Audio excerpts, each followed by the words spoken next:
Assalamualaikum Sobat Islam. Kondisi Pondok Pesantren Al Zaitun yang makin gencar diungkap sejumlah media, para tokoh dan ulama besar Islam, juga petinggi pemerintah yang mulai membongkar borok yang beredar soal ajaran yang diserukan Panji Gumilang, kini mulai mendapat perhatian khusus pihak pemerintah.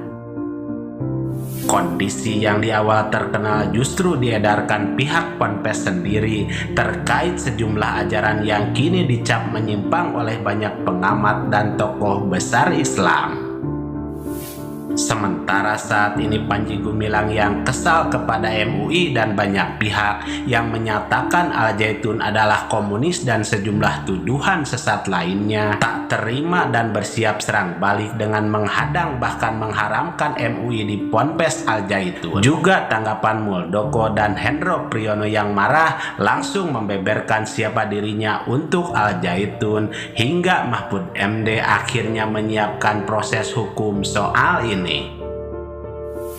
Lantas, akankah Panji Gumilang akan ditangkap ataukah akan dilindungi terkait sejumlah pernyataan dan kegiatan di Ponpes Al Zaitun yang membuat gaduh umat Islam? Hingga Buya Yahya dan Ustadz Alfian Tanjung beri tanggapan tegas soal ini. Selengkapnya, mari kita bongkar dengan menyimak videonya sampai selesai agar tidak salah paham.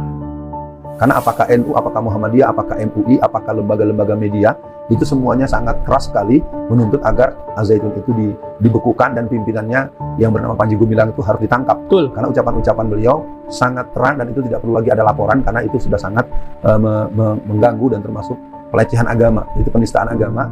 Sejumlah desakan penangkapan Panji Gumilang hingga penutupan ajaran menyimpang di Pondok Pesantren Al Zaitun makin santer diedarkan.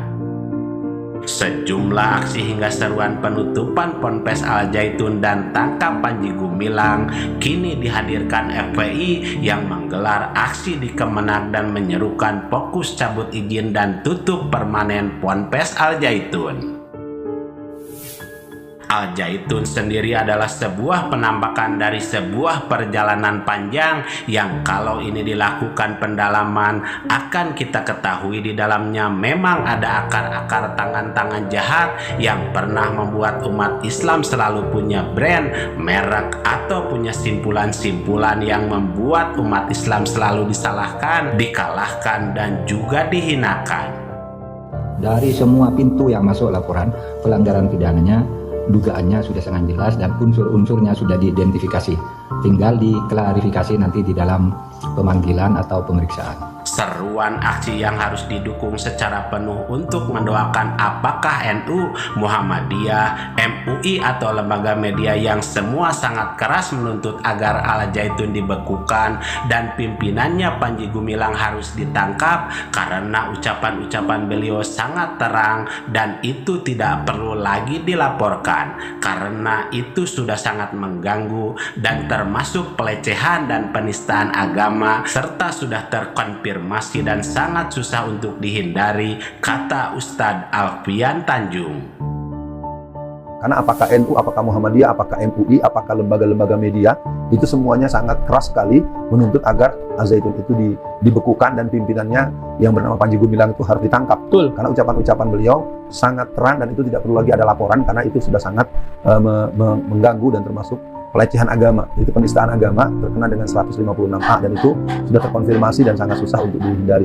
Seruan sejumlah tokoh besar Islam tersebut kini memunculkan kembali FPI yang mendemo Ponpes Al Zaitun dan jelas bahwa ini merupakan masalah besar yang harus dituntaskan serta menunjukkan bahwa inilah umat Islam yang tidak pernah mau agamanya dirusak dan itu dilindungi oleh undang-undang, bahwa ini adalah bentuk-bentuk pelecehan, pengingkaran, kemungkaran, dan bentuk-bentuk kefasikan atau kekurang ajaran dalam pemahaman-pemahaman keagamaan yang tetap harus diperjuangkan walau proses hukum, penangkapan, dan penutupan nyatanya sulit dilakukan sebab kuatnya pertahanan besar di balik Ponpes tersebut. Sehingga pesan yang bisa kita ambil bahwa penting mengenal kebenaran, maka kamu akan tahu orang-orang orang yang benar. Penting mengenali kesesatan, maka kamu tidak akan jatuh tersesat. Dan penting mengenal kebaikan, maka kamu akan mengajak orang berbuat kebaikan. Sebab jika semua itu tidak bisa dilakukan, kamu tidak benar-benar hidup, melainkan hanya bernapas. Hati-hati, jangan mudah belajar. Bisa tercuri iman kita, akidah kita. Dan jangan sombong. Lalu berkata, ya saya pilih. Lah itulah awal kesesatan itu. Saya akan bisa mikir. Awal kesesatan orang sombong. Jangan sekolah di tempatnya orang yang sesat. Telanjur daftar saya Buya. Lebih baik hilang duit daripada hilang anak. Ini kadang orang tegas dalam urusan seperti ini. Kalau sudah tersesat, naudzubillah. Bagaimana dia mengaku dirinya sebagai komunis, itu melanggar. Ini dia ini artinya Panji bilang ya. Dia mengatakan itu kan itu melanggar, bertentangan dengan Undang-Undang Nomor 27 Tahun 1999 Pasal 107A sampai E. Bagaimana dia mengatakan bahwa ajaran Al-Quran itu begini, itu berarti sudah pelecehan. Yang ketiga, dia menghina keturunan Rasulullah. Itu merupakan sebuah kalimat yang menurut saya harus didudukkan. Jangan sembarangan, kalau bahasa Betawi jangan sembarangan bacot loh, ya kan, ini persoalan serius, karena menghina zuriatun Nabi berarti melukai hati Rasulullah, dan itu keterangannya sangat banyak. Dan yang lain-lain dengan pola ibadah, dengan adanya imam khotib perempuan, dengan adanya jamaah kafir, jamaah non muslim yang ikut sholat berjamaah, ini merupakan rentetan dari berbagai kelakuan yang menurut saya ini adalah sebuah kelainan dari cara pandang dan penyimpangan amalan keagamaan yang secara kasat mata sangat meresahkan dan sudah sangat patut orang yang bernama Panji Gumilang itu segera ditangkap untuk agar tidak menimbulkan keresahan-keresahan berikutnya. Mari kita bijak dan cerdas serta selalu mengambil yang baik dan meninggalkan yang kurang baik terkait berita dalam video ini maupun yang lainnya. Dan kita ambil saja hikmah kebaikan serta bisa melaksanakan sisi siar yang beliau sampaikan. Demikian ulasan kami, semoga ada manfaatnya. Mohon maaf atas segala kesalahan dan kehilapan. Wassalamualaikum warahmatullahi wabarakatuh.